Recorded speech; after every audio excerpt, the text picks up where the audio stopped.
2024-2025 시즌 잉글랜드 풋볼 리그컵 EFL 4강 1차전 토트넘과 리버풀의 격돌은 영국 런던 토트넘 호스퍼 스타디움에서 펼쳐졌습니다.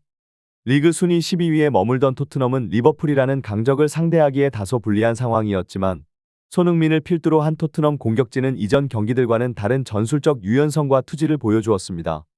특히 손흥민은 전방 압박, 패스 조율, 그리고 순간적인 스프린트를 통해 토트넘의 공격 템포를 이끌며 리버풀 수비진을 끊임없이 압박했습니다. 경기 중 결정적인 패스를 통해 공격 기회를 만들어내며 리버풀 선수들을 당황하게 만든 장면들은 이날 경기의 백미였습니다. 경기 전 열린 기자회견에서 토트넘 감독 앙제 포스테코글루는 손흥민과 리버풀의 핵심 선수 모하메드 살라를 비교하는 질문에 직면했습니다. 그는 살라가 만약 토트넘에서 뛰었다면 지금의 성과를 내기 어려웠을 것이다 라는 발언으로 자신의 전술 능력을 방어했지만 많은 팬들 사이에서는 그가 여전히 자신의 책임을 인정하지 않는다는 비판이 일었습니다. 또한 손흥민이 전방 압박과 수비 가담 등으로 과도한 체력 부담을 겪고 있음에도 불구하고 팀의 성적 부진을 타개하려 노력하는 모습을 칭찬하며 그가 더 나은 환경에서 뛴다면 훨씬 뛰어난 활약을 펼칠 것이라는 말을 남겼습니다. 하지만 이러한 발언은 팀 스쿼드의 부족함을 변명 삼아 감독의 전술적 부족함을 회피하는 것으로 비춰져 논란을 더했습니다. 포스테코글루 감독은 기존의 주축 선수 몇몇을 벤치로 내리고 상대적으로 덜 활용되던 자원을 총동원했습니다. 손흥민은 좌측 공격수로 출전하며 원톱에는 도미닉 솔랑케, 우측에는 데안 클루셉스키가 배치되었습니다.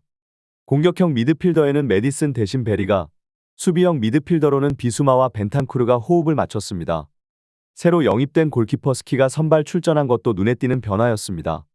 특히 한국 축구 팬들은 벤치 명단에 오른 한국 신의 양민혁에게 주목했습니다. 토트넘이 공개한 경기 전 훈련 영상에서 양민혁은 우측 윙포워드 자리에서 훈련하는 모습이 포착되었고 일부 전문가들은 후반전에 양민혁이 클루셉스키를 대신해 손흥민과 함께 호흡을 맞출 가능성을 점쳤습니다. 경기가 시작되자 토트넘은 의외로 리버풀을 압박하며 경기의 주도권을 잡았습니다. 제드 스펜스는 리버풀의 수비 뒷공간을 노리는 과감한 패스를 여러 차례 시도했지만 리버풀의 수비가 이를 차단하며 토트넘의 의도를 봉쇄하려 했습니다. 이러한 상황 속에서도 손흥민은 리버풀의 뒷공간을 파고들며 날카로운 움직임을 보여줬고 팬들은 그의 맹활약을 기대하며 뜨거운 박수를 보냈습니다.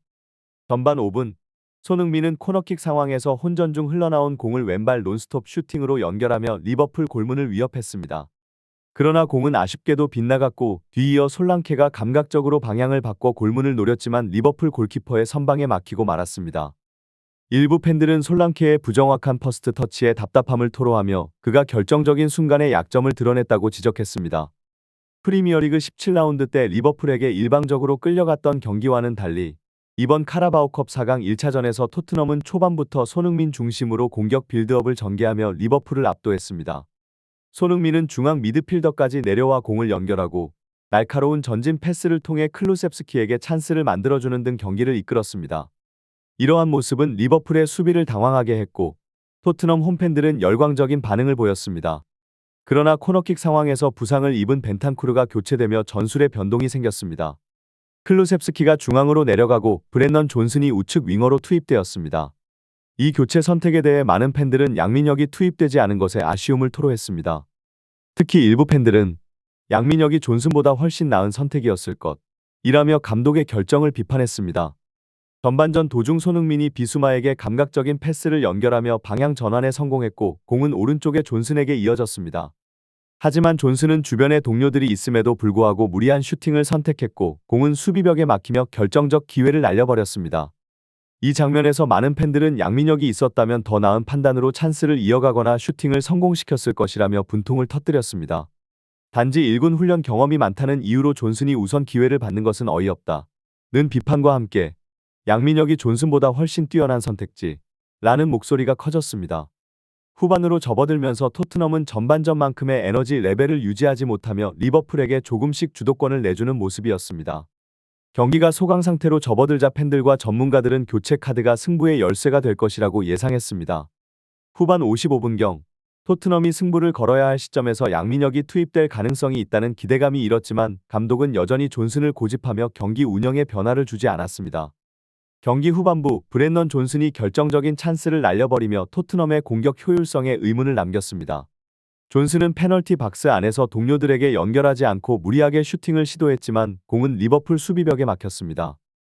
이 장면에서 일부 팬들은 손흥민의 슛 찬스를 뺏는 나쁜 습관이라며 존슨의 플레이를 비판했습니다.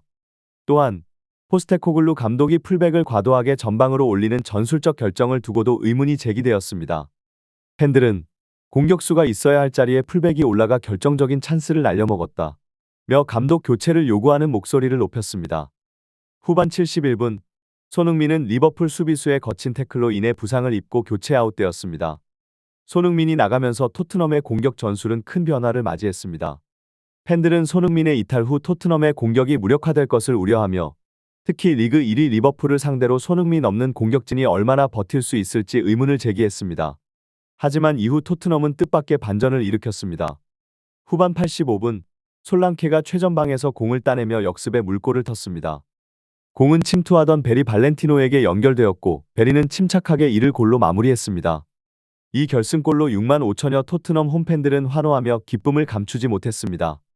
리버풀을 상대로 1-0 승리를 거둔 토트넘은 이번 카라바오컵 4강 1차전에서 기적을 만들어내며 결승 진출 가능성을 높였습니다.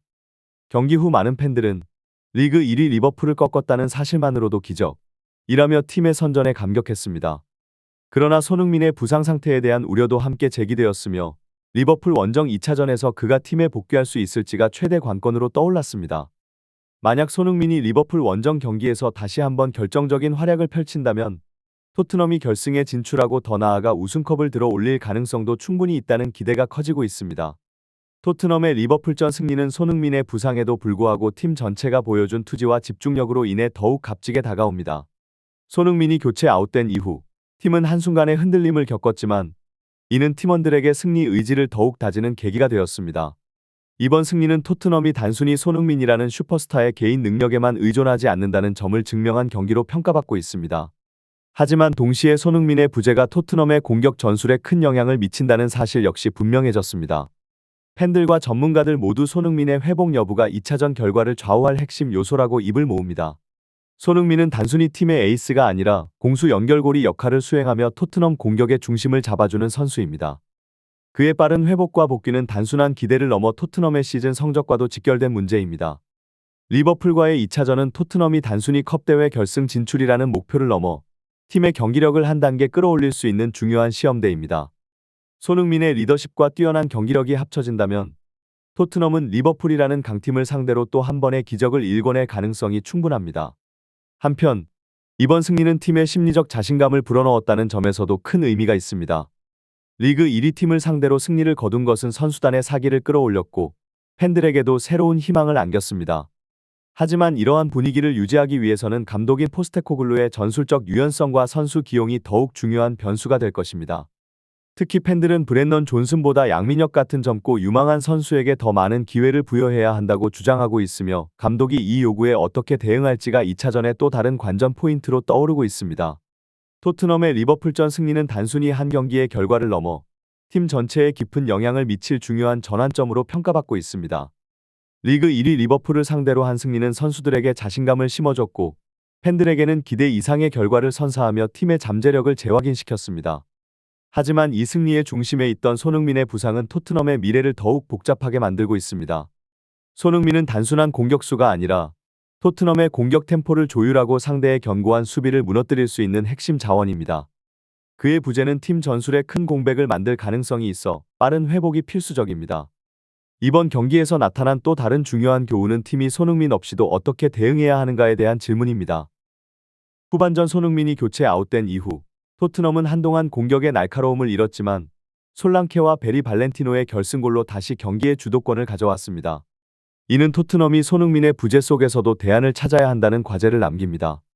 팀 내 다른 선수들, 특히 양민혁과 같은 신예들이 이 공백을 얼마나 효과적으로 메울 수 있을지가 향후 중요한 관건이 될 것입니다. 팬들은 양민혁의 출전 기회를 더 늘려야 한다고 주장하며 브렌넌 존슨에 대한 비판과 비교를 이어가고 있습니다. 감독 포스테코글루는 이러한 여론과 팀의 상황을 면밀히 고려해 다음 경기에서 더 적절한 선택을 내려야 할 것입니다. 리버풀 원정으로 이어질 2차전은 토트넘의 운명을 결정지을 중요한 시험대가 될 것입니다. 이 경기는 단순히 결승 진출 여부를 넘어 토트넘이 현재의 문제점을 해결하고 새로운 가능성을 보여줄 수 있는 기회입니다. 손흥민이 복귀한다면 그의 존재는 팀의 전술적 다양성을 더욱 풍성하게 만들고 선수들에게도 심리적 안정을 줄 것입니다. 그러나 손흥민의 부재가 계속된다면 포스테코글루 감독은 기존 선수들로 최대한의 결과를 만들어내야 하는 중대한 책임을 짊어져야 합니다. 팬들은 이번 승리를 발판으로 삼아 토트넘이 강팀으로서의 입지를 다시 굳히길 바라고 있습니다. 손흥민이 다시 리버풀 원정에서 활약한다면 토트넘은 리그와 컵 대회를 넘어 새로운 전성기를 열 수 있는 가능성을 증명할 기회를 얻게 됩니다. 이러한 기대와 동시에 팀이 보여준 투지와 단결력은 향후 경기에서 더 강력한 동력으로 작용할 것입니다. 결승 진출과 우승이라는 목표를 향해 나아가는 토트넘이 이번 승리를 계기로 한층 더 성숙한 모습을 보여줄 수 있을지 팬들은 손흥민과 팀 전체의 활약에 기대를 걸고 있습니다.